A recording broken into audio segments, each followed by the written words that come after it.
You have been staring at your phone for 40 minutes. Nothing is interesting. Nothing is engaging.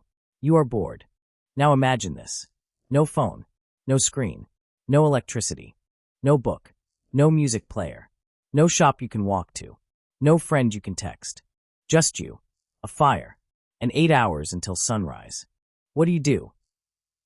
The answer reveals something beautiful about early human nature. First, let us ask whether ancient humans even got bored. The honest answer, yes. Absolutely yes. Boredom is not a modern invention. It is a fundamental feature of the human brain. Psychologists describe boredom as the brain craving stimulation it is not receiving. Ancient humans had the same brain, with the same need for stimulation, and enormous amounts of free time. Richard Lee's studies of the Jew/Hoansi show they worked about 17 hours per week. 17 hours of work. 150 hours of everything else. So what filled those 150 hours? Let us walk through it. Activity 1, talking. An enormous amount of talking. Not productive talking. Not planning. Just social conversation about other people. Robin Dunbar found that 65% of all human conversation is social gossip. Who did what? Who said what?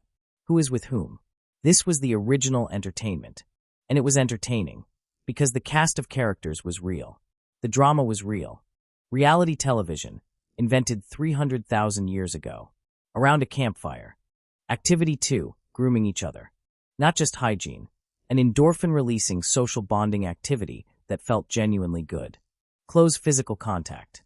Quiet companionship. A kind of ancient massage therapy. Activity 3, playing. Adults. Playing. Regularly. Game pieces have been found dating back 500,000 years. Play is ancient. Throwing contests. Running races. Wrestling. Balancing competitions. Games that built the exact same skills needed for hunting and survival. But also games that were purely for fun, with no survival benefit at all. Because humans have always needed to play. It is not optional. It is biological. Activity 4, music. And this one is older than you think. The oldest confirmed musical instrument, a bone flute, dates to 43,000 years ago. Found in a cave in Germany. Made from a vulture bone. Holes drilled with precision. Someone sat in a cave 43,000 years ago and played music. For no practical reason. But music almost certainly goes back much further. Before instruments. Just voice and rhythm. Clapping. Drumming on hollow logs. Humming. Singing. Music is universal. Every human culture discovered has music. Every single one. And music has a remarkable effect on the brain. It releases dopamine and oxytocin simultaneously. It bonds groups. It elevates mood. It passes time without feeling like passing time. Activity 5, dancing, which is just music expressed through the body. In most traditional societies, dancing was communal. Everyone joined. No one watched from the side. You could not be a bad dancer when everyone was dancing. There was no audience to judge you. Dancing releases endorphins faster than almost any other activity. And synchronized dancing, everyone moving together, creates extraordinary social bonding. Activity 6, storytelling. This one deserves its own category. Polly Wiesner found that 81% of campfire talk was stories. Not practical discussion. Daytime talk, practical. Food. Tasks. Problems. Campfire talk, completely different. Stories about hunts that went wrong. About ancestors who were brave. About the spirit of the river. The best storyteller was probably the most valued person in the group after the best hunter. Because storytelling was not entertainment. It was how culture was transmitted. The stories were the library. The storyteller was the librarian. Activity 7, making things. Not because they had to. Because humans cannot stop making things. Better spear tips. Sharper scrapers. Stronger rope. Not because the old ones broke. Because there is something deeply satisfying about making something with your hands. Art appeared 73,000 years ago in South Africa. Abstract geometric markings on ochre. No practical purpose. Just someone felt the urge to make a pattern. And did. Cave art at Lascaux. 17,000 years old. Beautiful. Detailed.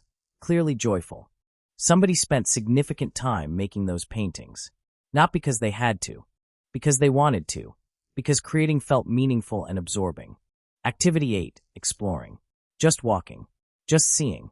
Curiosity is one of the oldest human traits. We are built to want to know what is over the next hill. Ancient humans walked vast territories, not always for food, sometimes just to see, mapping the world in their minds, building detailed mental models of their landscape. Activity 9, sleeping. More than we do, and better. Studies of traditional groups show they sleep in 2 phases. First sleep and second sleep. They wake in the middle of the night, talk quietly, think, then sleep again. That 3 a.m. wakefulness that disturbs modern people was the ancient norm, a time for quiet reflection. Activity 10, thinking. Just sitting and thinking. Not meditation in the formal sense. Just letting the mind wander. Neuroscience calls this the default mode network. It activates when you are doing nothing. It processes social information, consolidates memory, generates creative solutions. Ancient humans who sat around doing nothing were actually doing important cognitive work. We have outsourced all of that to screens, and our brains may be paying the price. Now, here is a question nobody asks. Did ancient humans get bored differently from us? Modern boredom often involves being surrounded by stimulation that fails to engage. You have 100 options, and nothing feels worth doing. That is modern boredom. Ancient boredom was different. There were no options. But the environment was not blank either. A fire is endlessly variable. Watching flames is never actually boring. It is hypnotic. Stars, clouds, wind, animal sounds, rain patterns. The ancient world provided passive entertainment constantly. And crucially, the ancient human was not comparing their evening to anything better. Modern boredom is often comparison boredom. This is not as good as what else I could be doing. The ancient human had no better alternative, so this was enough. Now, what happens when you remove modern stimulation? When everything is taken away? Studies show that people in sensory-reduced environments become highly creative, highly social, highly reflective. They start telling stories, making things, playing, singing, without being told to. Within days, the ancient boredom-killing toolkit reemerges naturally, without any instruction. Because these activities are not learned. They are built in. Now, what does all of this mean for us? We have more entertainment than any humans who have ever lived, and we are more bored than ever. Surveys consistently show modern people report higher boredom than previous generations, because the ancient boredom killers worked. The modern ones mostly do not. Talking deeply with someone you care about, making something with your hands, moving your body to music. These are not self-help tips. They are 300,000-year-old operating instructions. Your brain was built for campfire conversations, not infinite scroll.